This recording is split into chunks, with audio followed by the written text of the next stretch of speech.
Assalamualaikum teman-teman Milanisti semua, ketemu lagi dengan Maestroza Channel.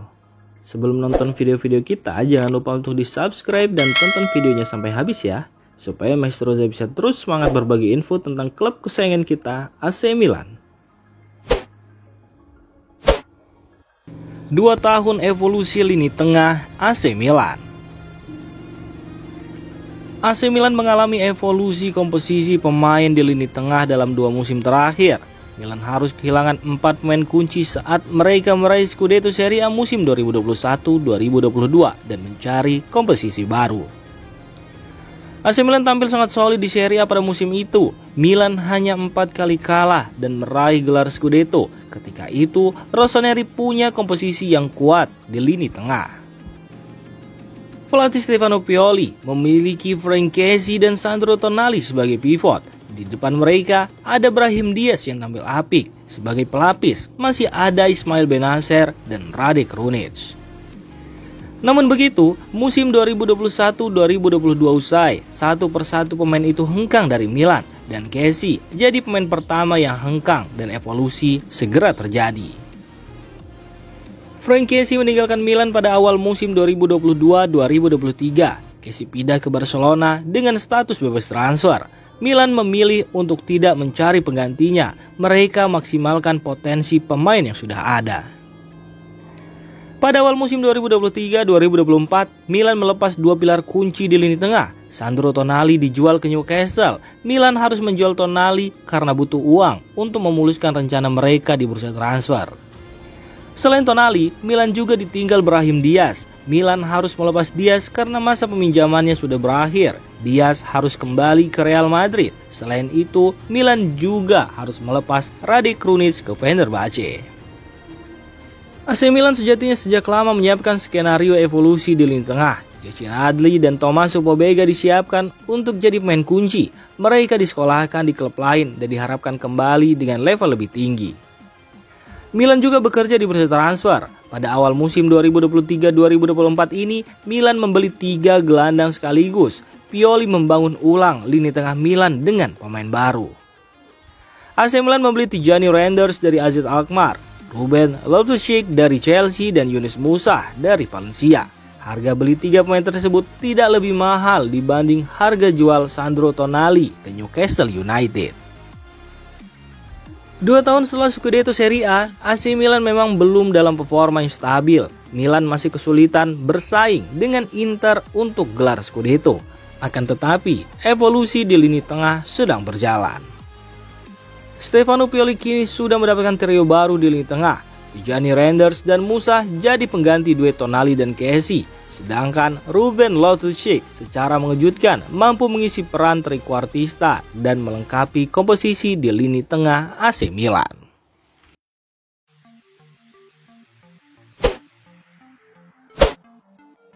Ruben Loftus-Cheek, trequartista baru AC Milan. Kemenangan AC Milan pada duel lawan Rennes memberi pelajaran penting. AC Milan kini sudah punya trequartista baru pada diri Ruben Loftus-Cheek. AC Milan berjumpa Rennes pada leg pertama playoff Liga Eropa musim ini. Bermain di San Siro pada Jumat dini hari, Rossoneri menang telak. Milan menang 3 gol tanpa balas atas tamunya dan Ruben Loftus-Cheek menjadi bintang bagi Milan. Pemain asal Inggris itu mencetak 2 gol bagi Milan. 1 gol lainnya dicetak oleh Rafael Leao. Pada duel kali ini, pelatih Stefano Pioli bermain dengan formasi 4-2-3-1. Pioli memainkan Ruben Loftus-Cheek sebagai trequartista atau pemain yang berada di belakang penyerang tengah. Di musim lalu, Milan punya Brahim Diaz yang menjadi trequartista. Namun, Brahim Diaz harus kembali ke Real Madrid. Milan lantas mendatangkan Ruben Loftus-Cheek untuk menambah kekuatan di lini tengah. Loftus-Cheek bukan pengganti Brahim Diaz. Mereka punya gaya bermain yang berbeda. Ex pemain Chelsea itu lebih sering memainkan peran sebagai gelandang tengah daripada gelandang serang. Namun, pelatih Milan Stefano Pioli belakangan mengubah perannya lebih maju. Loftus-Cheek bermain sebagai gelandang serang. Dia berada di belakang Olivier Giroud sebagai penyerang utama. Dan performa Ruben Loftus-Cheek pun semakin membaik. Dari 9 laga sebagai trequartista, Loftus-Cheek mampu mencetak 4 gol untuk Milan. Dan kini Milan tidak lagi perlu meratapi kepergian Brahim Diaz maupun Hakan Çalhanoğlu. Ruben Loftus-Cheek telah memainkan berbagai peran di AC Milan. Selain gelandang tengah dan serang, pemain 28 tahun juga pernah dimainkan sebagai gelandang bertahan. Loftus-Cheek sendiri mengaku nyaman sebagai trequartista, di mana itulah posisi barunya. Saya telah berusaha untuk mendapatkan posisi yang tepat untuk mencetak gol, dan sekarang berjalan dengan baik. Ini adalah posisi yang saya nikmati karena saya semakin dekat dengan gawang. Saya mencoba menikmati diri saya di lapangan dan saya merasa bebas saat bermain sekarang. Rahasianya adalah saya berada dalam kondisi fisik yang baik, tegas Ruben Loftus-Cheek.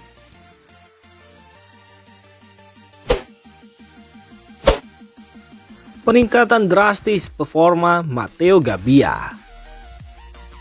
Defender AC Milan Matteo Gabbia mengungkapkan rahasia peningkatan performanya ini tak lepas dari pengalamannya bermain di Villarreal, plus berkat adanya campur tangan ex-bek Napoli, Raul Albiol. Matteo Gabbia di awal musim ini disingkirkan dari skuad AC Milan. Pasalnya, ia kalah bersaing dengan pemain lain seperti Simon Kjaer, Fikayo Tomori, Malick Thiaw, bahkan Pierre Kalulu dan bek muda Giancarlo Simic. Matteo Gabbia dipinjamkan ke Villarreal selama semusim. Namun setelah setengah musim saja, ia dipanggil pulang oleh Milan karena Milan mengalami krisis pemain belakang.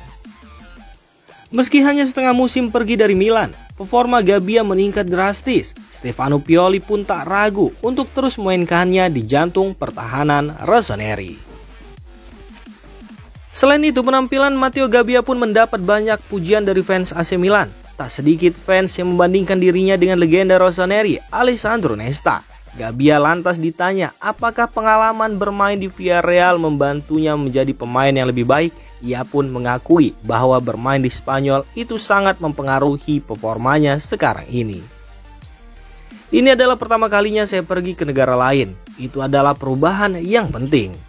Saya harus sedikit lebih berani, mempelajari hal-hal baru yang membuat saya lebih percaya diri. Saya bermain lebih konsisten dan cara yang berbeda. Pada dasarnya ada beberapa hal yang membantu saya, tegas Matteo Gabbia seperti dilansir Milan News.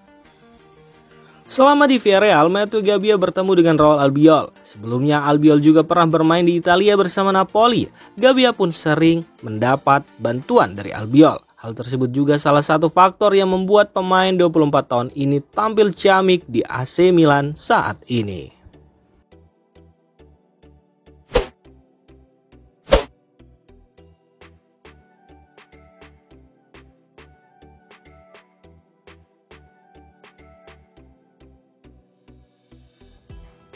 Demikian informasi dunia sepak bola terupdate hari ini. Untuk kamu yang gak mau ketinggalan seputar informasi sepak bola Eropa, silahkan like, subscribe, dan share video ini. Terima kasih.